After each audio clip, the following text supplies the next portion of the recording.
अस्सलाम वालेकुम, बिस्मिल्लाहिर्रहमानिर्रहीम। Welcome back to my channel Padho learn together. उम्मीद है कि आप तमाम लोग खैरियत से होंगे। तो आज जिस चीज का आप काफी दिनों से कह रहे थे कि टारगेट पेपर प्रोवाइड कर दें, क्योंकि पेपर्स करीब आने वाले हैं और 2024 का जो टारगेट पेपर होगा आज आपको डिस्कस करूंगा क्लास फर्स्ट ईयर उर्दू का। ठीक है, क्योंकि इससे पहले भी मैंने उर्दू के आपको टारगेट पेपर प्रोवाइड किया था लास्ट ईयर के स्टूडेंट्स के लिए, और उसमें काफी ज्यादा अच्छा रिस्पांस आया था। और जो मैंने टारगेट पेपर आपको प्रोवाइड किया था अल्हम्दुलिल्लाह उसमें से तकरीबन 100% क्या हुए थे, क्वेश्चंस आए थे, और उससे ही आपका पेपर क्या हो गया था, पूरा कंप्लीट हो गया था। तो इस साल का भी टारगेट पेपर मैं आपको बताऊंगा और कोशिश करूंगा कि वो सवालात आए, वो वाले क्वेश्चंस आपको दूं जो कि आपके बोर्ड के पेपर्स के लिए क्या हो आ जाए। क्योंकि उर्दू एक ऐसा सब्जेक्ट होता है जिसको आपने पूरे चीजों को याद करने की जरूरत नहीं पड़ती, बल्कि आपने एज ए स्मार्ट वर्क करना होता है, उन चीजों को याद करना होता है, उन चीजों में जाकर के आपको प्रैक्टिस करनी होती है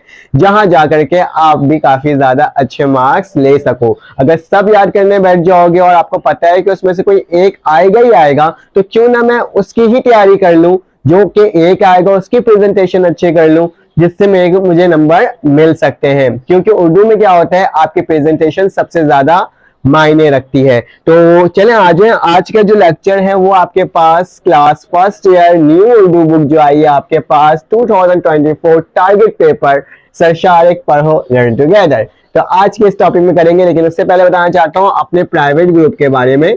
प्राइवेट और पब्लिक ग्रुप, मेरे पास दो ग्रुप्स हैं, ठीक है, प्राइवेट और पब्लिक ग्रुप्स हैं। प्राइवेट ग्रुप के अंदर क्या होता है, प्राइवेट ग्रुप के अंदर से पहले पब्लिक की बात कर देते हैं। ये जस्ट यूट्यूब के लिंक्स इसके अंदर आते हैं और ये क्या होता है आपके पास फ्री ऑफ कॉस्ट है।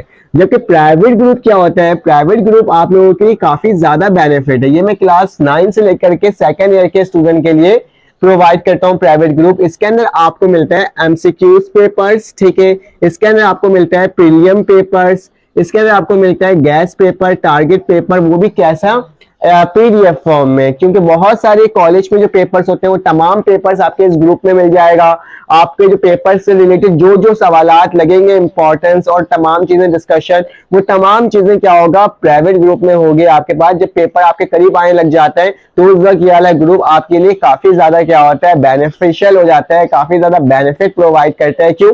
क्योंकि आप इसमें आपस में भी गुफ्तगू कर सकते हो, आपस में भी कन्वर्सेशन कर सकते हो, और साथ साथ क्या होता है गर्ल्स और बॉयज का बिल्कुल सेपरेट होता है टारगेट पेपर, एमसीक्यूज पेपर, और जो जो आपके पास मोस्ट इंपॉर्टेंट चीजें होती हैं हर सब्जेक्ट्स के, वो चीजें इसके अंदर प्रोवाइड की जाती है। और प्लस सबसे बड़ा एडवांटेजेस इसमें ऐड होने का है कि आपको हर सब्जेक्ट के नोट्स मिल जाते हैं, ठीक है, हर सब्जेक्ट्स के नोट्स मिल जाते हैं, और इसको सिर्फ और सिर्फ आपने एक दफा पेमेंट करनी होती है और उसके बाद पूरे साल के लिए क्या होता है, ये फ्री होता है। तो आपके पास मेरा नंबर शो हुआ होगा, उसमें जाके आप मुझे मैसेज कर सकते हो, तो मैं क्या करूंगा, मैं आपको प्रोवाइड कर दूंगा। ठीक है, तो चलिए आ जाते हैं आज के टारगेट पेपर उर्दू के पेपर्स को देखते हैं और देखते हैं किस तरीके से आपने क्या करना है।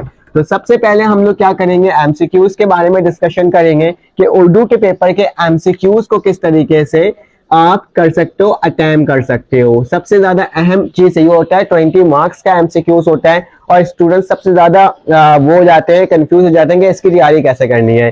तो एमसीक्यूज की तैयारी बहुत आसान तरीका है, आसान तरीका है याद करने का या इसकी प्रैक्टिस करने का है कि आपने क्या करना है, आपने कुछ चीजों को देखना है, जिस चीजों को मैं कह रहा हूं। ठीक है, सबसे पहले तो आपने 5 इयर्स देखना है, ठीक है, क्योंकि न्यू बुक है लेकिन उसके अंदर जो सब्जेक्ट्स है ना, चैप्टर जो है वो ना पुरानी बुक से ही रिलेटेड हैं काफी सारे। ठीक है, तो अगर आप 5 इयर्स में से उन मटेरियल्स एमसीक्यूज को देख लें जो न्यू बुक के चैप्टर्स के अंदर इंक्लूड है, तो आपके एमसीक्यूज काफी हद तक क्या हो सकते हैं, सॉल्व हो सकते हैं। उसके बाद जो सेकंड चीज होगा जो मैं आपको बताऊंगा, आपने क्या करना है, बुक का इंडेक्स बुक देखना है, ठीक है, इंडेक्स पेज को देखना है। अगर आप इंडेक्स पेज को देख लिए ना और उसकी पूरी तैयारी कर ली आप इंडेक्स पेज की, ठीक है, बुक के तमाम इंडेक्स पेज की तैयारी कर ली, होता है ना, यहाँ पे चैप्टर का नाम होता है, उसका मुसन्निफ का नाम होता है, वो कहाँ से है उसके बारे में लिखा हुआ होता है। ठीक है, अगर आपने इंडेक्स पेज की तैयारी कर ली और उसे रट लिया, ठीक है, तो आपका एमसीक्यूज मैं कहता हूँ 70% फौरन से हो जाएगा। ठीक है, अब जो 30% रह गया इन दोनों को देखना है, तो 30% के लिए आपने क्या करना है, आपने बुक के हर चैप्टर को क्या करना है, ओपन करना है। ठीक है, चैप्टर को ओपन करना है, और ओपन करने से पहले ना ऊपर में इस तरीके से ना एक चीज लिखा हुआ होता है इस बॉक्स के अंदर कि वो चैप्टर किसने लिखा है, साथ साथ वो किससे मुसन्निफ है, मतलब कहाँ से अखज़ किया गया है, क्या क्या चीजें की गई है, वो तमाम चीजें ना उसके अंदर मौजूद होता है वो शुरू के पेज के अंदर। तो उर्दू के एमसीक्यूज इन्हीं 3 टॉपिक से बन करके आते हैं आपके बोर्ड के पेपर्स में। अगर आपने इस तरीके से इन तमाम चीजों को तैयारी कर ली ना, ये मैं क्या बता रहा हूँ, हर चैप्टर के ऊपर के साइड लिखा हुआ होता है कि कौन से सन में वो पैदा हुए थे, तमाम चीजें लिखी हुई होती है। तो वो आपने पढ़ना है, ठीक है, शुरू का बिल्कुल यहाँ पे बुक के इंडेक्स को पढ़ना है और साथ साथ 5 ईयर को देखना है। मैं आपको कहता हूँ आपके 100% क्या हो जाएंगे, एमसीक्यू सॉल्व हो जाएंगे और आपके 20 आउट ऑफ 20 मार्क्स आ जाएंगे, ये मैं आपको गारंटी कहता हूँ। लेकिन उससे पहले ये कहना चाहता हूँ कि चैनल को लाइक और सब्सक्राइब करो। फर्स्ट ईयर के जितने भी टारगेट पेपर होंगे इंशाल्लाह बहुत जल्द आपको प्रोवाइड करना स्टार्ट कर दूंगा। आज उर्दू स्टार्ट हुआ है तो इंशाल्लाह नेक्स्ट आपको अगर टारगेट पेपर चाहिए तो कमेंट करके बताना है आपने कि आपने कौन सा टारगेट पेपर बनाना है, और मैं आपको टारगेट देता हूँ इस वाली वीडियो के लिए कि आप कम से कम इस वाले उसमें वीडियो के अंदर 100 लाइक दे दें। 100 लाइक अगर हो जाता है तो बेस्ट है, ठीक है। तो चलें आज स्टार्ट करते हैं। मैंने एमसीक्यूज के बारे में बता दिया, अब चलते हैं, अब हम शॉर्ट क्वेश्चंस की तरफ चलते हैं, ठीक है, क्योंकि शॉर्ट जो है आपके पास इसके अंदर क्या क्या चीजें इंक्लूड होगी उसके बारे में डिस्कशन करेंगे उर्दू की न्यू बुक के अकॉर्डिंग। तो चले आ जाते हैं। शॉर्ट जो है हमारे पास, आपको पता ही होगा कि पहले हमारे पास क्या होता है, इक्तबास होता है। क्या होता है, इक्तबास की तशरीह होता है, ठीक है।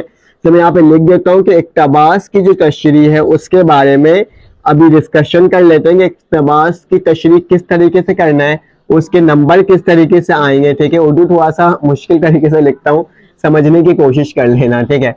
तो इक्तबास की तशरीह में क्या होता है, आपके चैप्टर से ना पैराग्राफ आता है, ठीक है। अगर आपने चैप्टर नहीं पढ़ा हुआ है तो आप पढ़ लीजिएगा उस चैप्टर्स को, उसके सिर्फ समरी को पढ़ लीजिएगा, तो उससे क्या हो जाएगा, आप ना इक्तबास की तशरीह को अपने अल्फाज में लिख सकते हो, ठीक है। याद रखना इक्तबास की तशरीह के अंदर आपने जो ये चैप्टर से आया है उस मुसन्निफ का क्या बताना है, उसका हवाला आपको देना लाजमी होता है, ठीक है। मुख्तसर तारुफ बताना होता है और किस सबक से आया है उसके बारे में आपने बताना होता है। इन तमाम चीजों के क्या होते हैं, नंबर होते हैं, ठीक है। हवाला के भी नंबर होते हैं, मुख्तसर तारुफ के भी नंबर होते हैं, ठीक है। अगर आप मुख्तसर तारुफ भी लिखोगे ना तो क्या हो जाएगा, मुख्तसर तारुफ अगर आप लिखोगे तो उसका भी क्या होगा, आपके पास उसके भी नंबर्स होंगे, ठीक है। क्योंकि आजकल मेरी तबियत खराब है, मैं उतना एनर्जी से आपको बता नहीं पा रहा, लेकिन जस्ट आपको चीजें बता रहा हूँ कि इक्तबास की तशरीह के अंदर आपने हवाला और मुख्तसर तारुफ जरूर लिखना है और तशरीह लिखना है, ठीक है। अब ये तशरीह कौन से सब्जेक्ट से आएंगे, मतलब कौन कौन से चैप्टर से आ सकते हैं, तो उसको देख लेते हैं, ठीक है। तो हमारे पास जो है, मैंने यहाँ पे निकाला हुआ है ऐसे कि मुझे आपको बताना है कि वो कौन से चैप्टर से इक्तबास की तशरीह आ सकती है, ठीक है। तो हमारे पास जो पहला है ना, याद रखना खतूत, गालिब के जो खतूत है ना, खतूत, उस चैप्टर से तो आपका एक इक्तबास आ ही सकता है, ठीक है। जो खतूत वाला चैप्टर है ना उसकी तैयारी आपने अच्छा करना है, गालिब और इकबाल वाला जो है, ठीक है। कौन सा, गालिब और इकबाल। देखो हर साल की तरह इंपॉर्टेंट होते हैं, सारे ही सब्जेक्ट के होते हैं, लेकिन आपको बताऊंगा उसके अंदर जो जो आपके पास इक्तबास हो सकता है ना वो आपने खतूत चैप्टर से करना है, ठीक है। उसके बाद जो सबसे ज्यादा मोस्ट इंपॉर्टेंट सेकंड नंबर में आ सकता है वो क्या हो सकता है आपके पास, कौमी इत्तेफाक, ठीक है। सॉरी, जो ये मेरे पास क्या हो जाएगा, कौमी इत्तेफाक है, इससे आपका आ सकता है, ठीक है। और थर्ड नंबर में जो है इस दफा वो है जुबान गोया, ठीक है। क्या है, जुबान गोया, इससे भी आपका क्या आ सकता है, ये बिल्कुल पिछले साल की तरह है सॉरी, पिछले साल की तरह है आपके पास इक्तबास की तशरीह। मैंने पिछले साल भी यही 3 चैप्टर्स के बारे में बताया था और इस साल भी मैंने इन्हीं 3 चैप्टर को बताया है, लेकिन इस दफा खतूत से ज्यादा आ सकता है, ठीक है। फिर कौमी इत्तेफाक और फिर आपके पास क्या है, जुबान गोया। तो इसकी आपने तैयारी करना है। चले आ जाते हैं अब हम खुलासा की जानिब। खुलासा देख लेते हैं कि कौन कौन सा खुलासा आपके पास आ सकता है। तो मैं इसको क्या कर देता हूँ, रब कर देता हूँ, आप साथ साथ मेरे लिखते जाओ ताकि क्या हो जाए आपके पास ना काफी हद तक तैयारी होते जाए, ठीक है। इन्हीं तमाम चीजों की तैयारी करोगे तो इंशाल्लाह आपके भी पेपर में बहुत अच्छे मार्क्स आ जाएंगे, ठीक है। खुलासा जो है इस साल के लिए जो इम्पोर्टेंट है वो मैं आपको बता देता हूँ। जेवर का डब्बा, ठीक है। इस साल के लिए मेरे पास क्या है, पहला खुलासा जेवर का डब्बा। याद रखना जो आपके पास पिछले साल आया होगा उसके अलावा क्या बोलते हैं, आप ज्यादा बेहतर करो कि उसको देख लो, ठीक है।